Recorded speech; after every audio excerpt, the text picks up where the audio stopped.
ओम शांति। 5 मई 2022 के महावाक्य हैं। मीठे बच्चे, तुम बाप की श्रीमत पर चलो तो तुम्हें कोई भी दुख दे नहीं सकता। दुख तकलीफ देने वाला रावण है जो तुम्हारे राज्य में होता नहीं। प्रश्न, इस ज्ञान यज्ञ में तुम बच्चे कौन सी आहुति देते हो?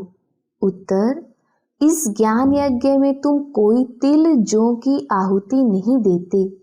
इसमें तुम्हें देह सहित जो कुछ भी है वह सब आहुति देनी है, अर्थात बुद्धि से सब भुला देना है।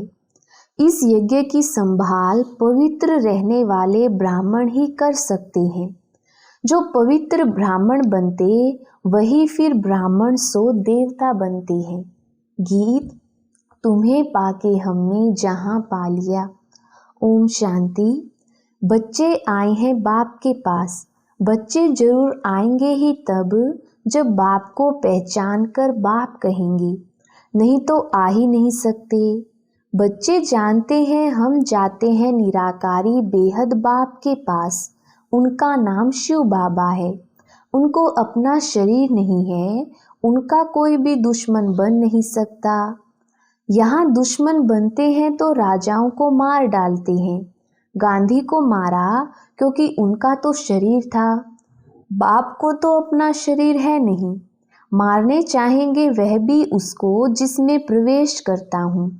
आत्मा को तो कोई मार काट नहीं सकते। तो जो मुझे यथार्थ रीति जानते हैं उनको ही राज्य भाग्य देता हूँ।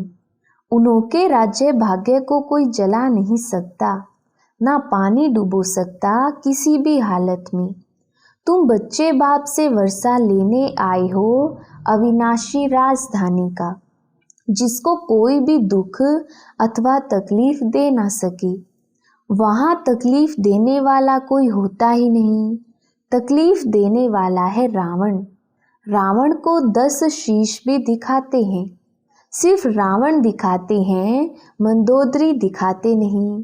सिर्फ नाम रख दिया है कि रावण की स्त्री थी। तो यहाँ रावण राज्य में तुमको तकलीफ हो सकती है, वहाँ तो रावण होता नहीं। बाप तो है निराकार, उनको कोई मार काट नहीं सकता। तुमको भी ऐसा बनाते हैं जो तुमको शरीर होते भी कोई दुख हो ना सके। तो ऐसे बाप की मत पर चलना पड़े। बाबा ही ज्ञान का सागर है और कोई यह ज्ञान दे नहीं सकती। ब्रह्मा द्वारा सभी शास्त्रों का सार समझाते हैं। ब्रह्मा है शिव बाबा का बच्चा। ऐसे नहीं कि विष्णु की नाभि से ब्रह्मा निकला। अगर नाभि कहें तो शिव बाबा की नाभि कमल से निकला। तुम भी शिव की नाभि से निकले हो। बाकी चित्र तो सब रोंग है। एक ही बाबा राइटियस है, रावण अनराइटियस बना देते हैं। यह खेल है। इस खेल को तुम ही जानते हो। कब से रावण राज्य शुरू हुआ, कैसे मनुष्य गिरते गिरते गिर ही गई, ऊपर कोई भी चढ़ ना सके। बाप के पास जाने का जो रास्ता बताते वह और ही जंगल में डाल देते हैं, क्योंकि रास्ता जानते ही नहीं हैं बाबा के घर और स्वर्ग का।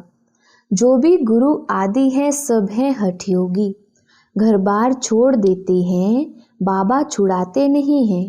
कहते हैं पवित्र बनो। कुमार और कुमारी पवित्र हैं। द्रौपदी पुकारती है कि बाबा हमको बचाओ, हम पवित्र बनकर कृष्णपुरी में जाना चाहते हैं। कन्याएं भी पुकारती हैं, माँ बाप तंग करते हैं, मारते हैं कि शादी करनी ही होगी। पहले माँ बाप कन्या के पांव पड़ते हैं, क्योंकि खुद को पतित और कन्या को पावन समझते हैं।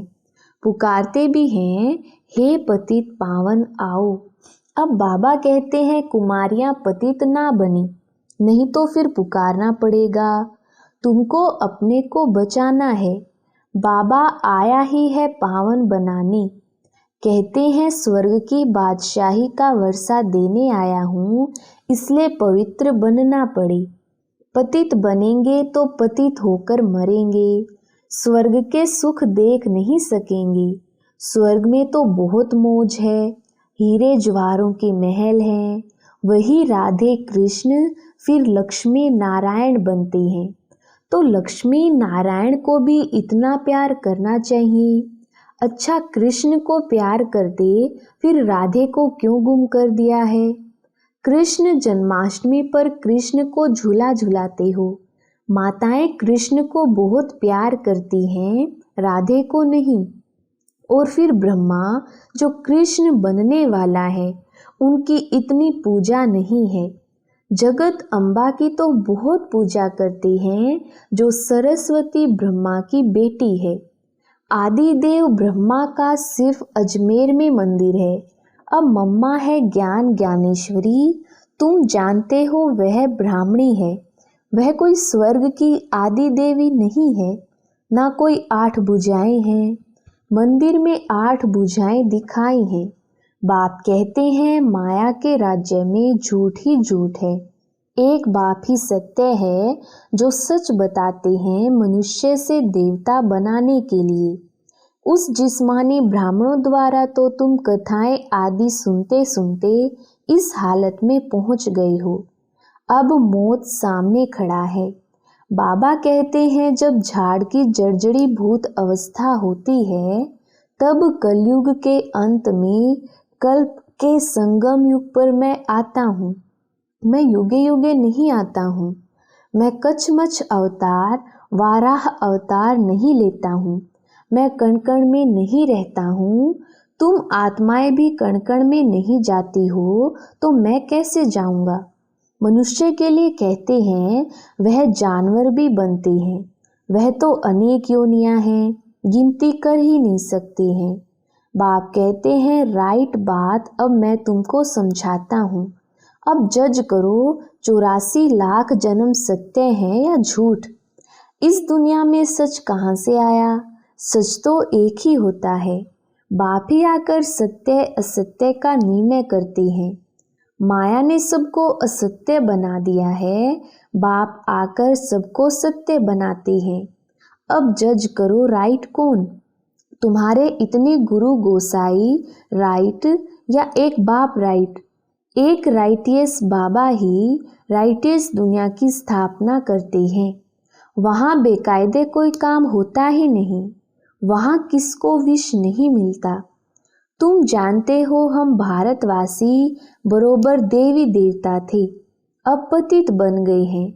पुकारते भी हैं हे पतित पावन आओ। यथा राजा रानी तथा प्रजा सब पतित हैं। तब तो लक्ष्मी नारायण आदि को पूजते हैं ना।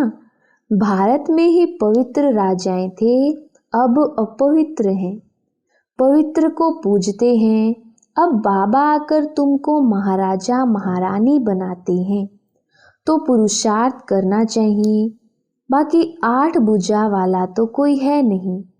लक्ष्मी नारायण को भी 2 भुजाएं हैं। चित्रों में फिर नारायण को सांवरा, लक्ष्मी को गोरा दिखाते हैं। अब एक पवित्र एक अपवित्र कैसे हो सकता? तो चित्र झूठे हुए ना। अब बाप समझाते हैं राधे कृष्ण दोनों गोरे थे, फिर काम चिता पर बैठ दोनों सांवरे हो गए। एक गोरा एक सांवरा तो हो ना सके। कृष्ण को श्याम सुंदर कहते हैं, राधे को श्याम सुंदर क्यों नहीं कहते हैं? यह फर्क क्यों रखा है? जोड़ा तो एक जैसा होना चाहिए।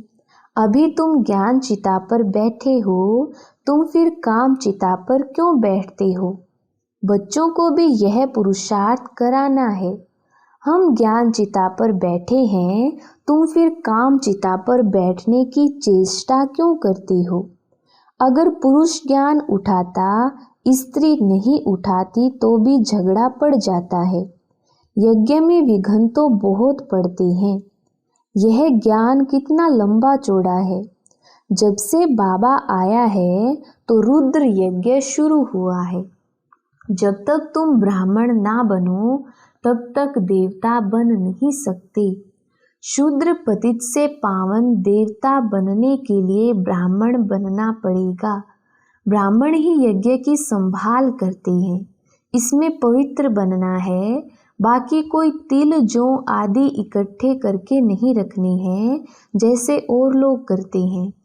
आफत के समय यज्ञ रचते हैं। समझते हैं भगवान ने भी ऐसा यज्ञ रचा था। बाप तो कहते हैं यह ज्ञान यज्ञ है जिसमें तुम आहुति डालते हो। देह सहित जो सब कुछ है आहुति देनी है। पैसा आदि नहीं डालना है, इसमें सब कुछ स्वाहा करना है। इनके ऊपर एक कहानी है। दक्ष प्रजापति ने यज्ञ रचा। कहानी। अब प्रजापिता तो एक है, प्रजापिता ब्रह्मा, फिर दक्ष प्रजापिता कहाँ से आया? बाप प्रजापिता ब्रह्मा द्वारा यज्ञ रचते हैं। तुम सब ब्राह्मण हो, तुमको मिलता है दादे का वर्षा। तुम कहते ही हो हम शिव बाबा के पास आए हैं थ्रू ब्रह्मा। यह शिव बाबा की पोस्ट ऑफिस है। चिट्ठी भी लिखो तो शिव बाबा थ्रू ब्रह्मा। बाबा का निवास इसमें है। यह सब ब्राह्मण पावन बनने के लिए ज्ञान योग सीख रहे हैं। तुम ऐसे नहीं कहेंगे हम पतित नहीं हैं। हम पतित हैं, परंतु पतित पावन हमको पावन बना रहे हैं। और कोई मनुष्य मात्र पावन है नहीं, तब तो गंगा स्नान करने जाते हैं। अभी तुम जानते हो कि एक सतगुरु बाबा ही हमें पावन बनाते हैं। उनकी श्रीमत है बच्चे, तुम मुझ एक के साथ अपना बुद्धि योग जोड़ो, जज करो। चाहे उन गुरुओं के पास जाओ, चाहे मेरी मत पर चलो। तुम्हारा तो एक ही बाप टीचर सतगुरु है। बेहद का बाप सभी मनुष्य मात्र को कहते हैं आत्म अभिमानी बनो। देवताएं आत्म अभिमानी होते हैं।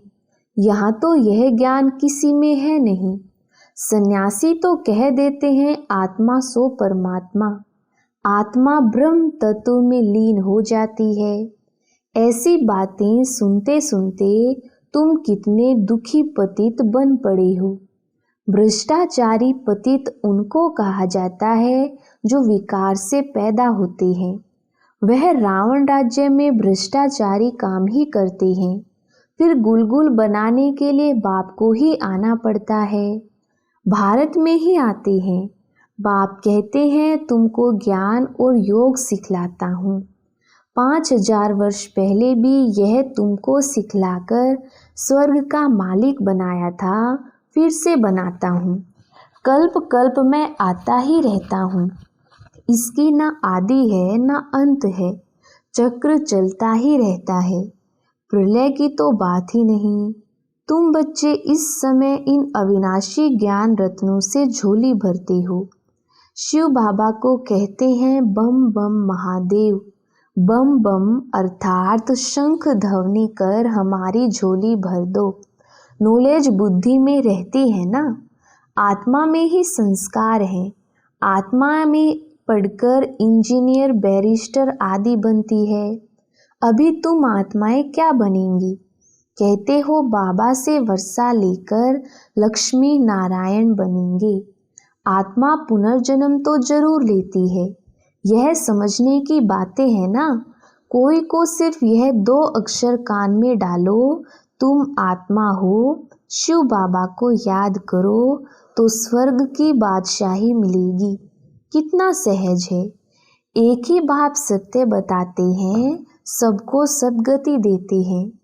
बाकी सब झूठ बताकर दुर्गति ही करेंगे। यह शास्त्र आदि भी सब बाद में बने हैं। भारत का शास्त्र एक ही है, गीता। कहते हैं परंपरा से यह चले आए हैं, परंतु कब से? समझते हैं सृष्टि को लाखों वर्ष हुए। अच्छा, तुम बच्चे बाबा के लिए अंगूर ले आते हो। तुम ही लाते हो, तुम ही खाते हो। मैं नहीं खाता हूँ, मैं तो अभोक्ता हूँ। सत्युग में भी तुम्हारे लिए महल बनाते हैं। यहाँ भी तुमको नए महल में रखता हूँ। हम तो पुराने में ही रहते हैं। यह वंडरफुल बाबा है। यह बाप भी है तो मेहमान भी है। बॉम्बे में जाएं तो मेहमान कहेंगे ना। यूं तो यह बहुत बड़ा सारी दुनिया का मेहमान है। इनको आने और जाने में देर नहीं लगती है। मेहमान भी वंडरफुल है। दूर देश के रहने वाले आए देश पर आए, तो मेहमान हुआ ना। आते हैं तुमको गुलगुल बनाए वर्षा देने, कोड़ी से हीरे जैसा बनाने। अच्छा, मीठे मीठे सिकिलधे बच्चों प्रति माता पिता बाप दादा का याद प्यार गुड मॉर्निंग और नमस्ते। रूहानी बाप की रूहानी बच्चों को नमस्ते। हम रूहानी बच्चों की रूहानी बाप दादा को याद प्यार गुड मॉर्निंग और नमस्ते जी। धारणा के लिए मुख्य सार। पहला पॉइंट, अविनाशी ज्ञान रत्नों की धारणा कर शंख ध्वनि करनी है। सबको यह ज्ञान रतन देने हैं। दूसरा पॉइंट, सत्य और असत्य को समझकर सत्य मत पर चलना है। कोई भी बेकायदे कर्म नहीं करना है। वरदान, बुद्धि को बिजी रखने की विधि द्वारा व्यर्थ को समाप्त करने वाले सदा समर्थ भव। विस्तार, सदा समर्थ आत्मा अर्थात शक्तिशाली वही बनता है जो बुद्धि को बिजी रखने की विधि को अपनाता है। व्यर्थ को समाप्त कर समर्थ बनने का सहज साधन ही है सदा बिजी रहना। इसलिए रोज सवेरे जैसे स्थूल दिनचर्या बनाती हूँ, ऐसे अपनी बुद्धि को बिजी रखने का टाइम टेबल बनाओ कि इस समय बुद्धि में इस समर्थ संकल्प से व्यर्थ को खत्म करेंगे। बिजी रहेंगे तो माया दूर से ही वापस चली जाएगी। स्लोगन, दुखों की दुनिया को भूलना है तो परमात्म प्यार में सदा खोए रहो। अच्छा, ओम शांति।